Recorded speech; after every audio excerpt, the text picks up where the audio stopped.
महीना जो अरवल जिले के अंतर्गत आता है और पूरा देश और दुनिया इस समय महामारी में तबाह है, जिसके कारण हम जिस विद्यालय के एक सम्मानित शिक्षक हैं, उस विद्यालय में बच्चों की पठन पाठन की कार्यक्रम बंद है।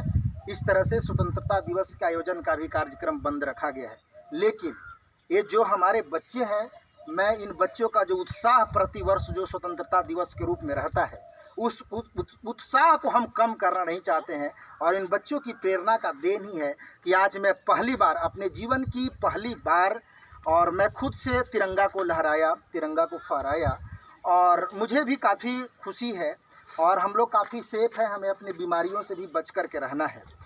चूँकि हम लोग जानते हैं 15 अगस्त 1947 से इस देश में स्वतंत्रता दिवस मनाया जाता है, आज़ादी का जश्न मनाया जाता है। हम लोग लगभग 200 से ज़्यादा वर्षों से अंग्रेज़ों के अधीन रहे, अंग्रेज़ों के गुलाम रहे। अंग्रेज़ों ने हमारे देश की जितनी भी सारी संपत्तियां थी, जो मान सम्मान शैक्षिक व्यवस्था था, सभी को अंग्रेज़ों ने नष्ट कर दिया। लेकिन महात्मा गांधी, सुभाष चंद्र बोस, भगत सिंह, खुदीराम बोस, राम प्रसाद बिस्मिल, मौलाना अब्दुल कलाम आज़ाद जैसे लोगों ने इस देश की तपस्या त्याग के बदौलत हमारे देश को 15 अगस्त 1947 ईस्वी को आज़ादी दिलाया। और उसी समय से प्रत्येक वर्ष 15 दिवस को हम अपने स्कूल के शिक्षकगण अपने बच्चों के साथ, ऑफिस के कर्मचारीगण अपने स्टाफ के साथ, मतलब जहां भी हम लोग रहते हैं वहां इस तिथि का स्वतंत्रता दिवस के रूप में आयोजन करते हैं। उसी कड़ी में मैं आज भी अपने घर पर अपने बच्चों के साथ, अपने घर के बच्चे और अपने पड़ोसी के बच्चों के साथ, गाँव के बच्चों के साथ इस स्वतंत्रता दिवस का आयोजन किया है। हमें बच्चों ये प्रण लेना है, हम लोग नारा लगाएं, हम कौन हैं, वीर हैं और भी गंभीर हैं और भी रणधीर हैं। देश की इज्जत की बात जब आएगा, मैं अपनी घरों से निकल कर के देश की सीमाओं पर, चाहे अगर सीमा पर बंदूकों से लड़ने की बात हो, या कलम चला करके देश को न्याय दिलाने की बात हो, या हल चला करके किसान बनने की अगर बात हो, फसल उपजाने की अगर बात हो, तो इन सारी चीज़ों को हम करने के लिए पीछे नहीं रहेंगे। और हमेशा हम अपने देश के लिए कुछ न कुछ करने का कोशिश करना है।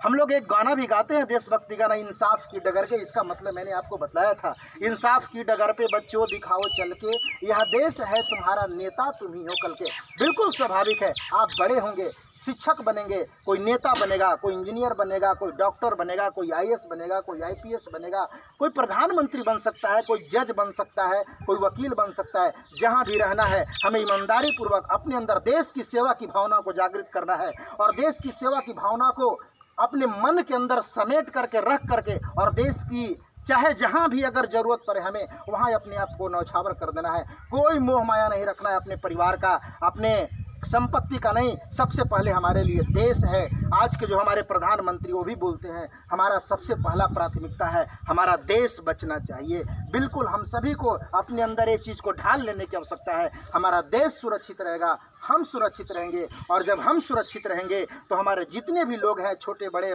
बूढ़े नौजवान जो भी लोग हैं, वो सब सुरक्षित रहेगा। तो आज सबसे बड़ी चुनौती है हमारे देश के लिए, बच्चों के लिए, शिक्षकों के लिए, सिपाहियों के लिए, सैनिकों के लिए सबसे बड़ा चुनौती है अभी जिस महामारी के कारण हमारा देश बिल्कुल तबाह हो चुका है, सारी की सारी व्यवस्थाएं चौपट हो गई है। कोरोना वायरस पर विजय अभी पाने की हमको आवश्यकता है, क्योंकि कोरोना वायरस एक दूसरे से फैलता है, एक दूसरे के संपर्क में आने से फैलता है। हमें सेफ रहने की आवश्यकता है, और सेफ रख करके इस देश को सबसे बड़ी लड़ाई अभी जो लड़ने की आवश्यकता है। जिस समय हम कोरोना से फ्री हो जाएंगे, फिर हम अपने विद्यालयों में होंगे, फिर हम अपने कोचिंगों में होंगे, और उसी रंग और उसी एनर्जी के साथ देश के लिए हम लोग पढ़ाई करेंगे, देश के लिए हम लोग लड़ाई करेंगे। और इन्हीं शब्दों के साथ मैं आपके बीच अपनी वाणी को विराम देता हूं। आप सभी लोग यहां पर आए, और इस जश्न में इन बच्चों के बीच जो दिलों पर खुशी है, जो चेहरे पर स्माइल दिखाई दे रही है, यह बहुत बड़ी चुनौती है इस देश के लिए। यह बहुत बड़ा सपना लिए हुए आप लोग सब खड़ी हैं, और इसी चुनौती के साथ मैं आपके अंदर यह बात कहना चाहता हूं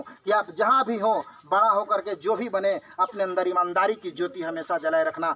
कभी भी किसी से बेईमानी नहीं करना, किसी का 1 रुपया हड़पने का कोशिश नहीं करना, किसी के साथ दगाबाज नहीं करना, किसी के साथ कोई गलती नहीं करना।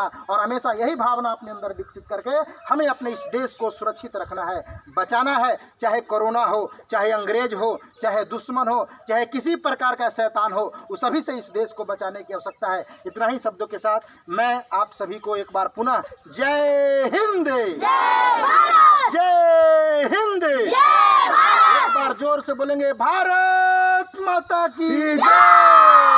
15 अगस्त 15 बहुत बहुत धन्यवाद आप सभी को। अभी सब थोड़ा सा हम गहरा चलो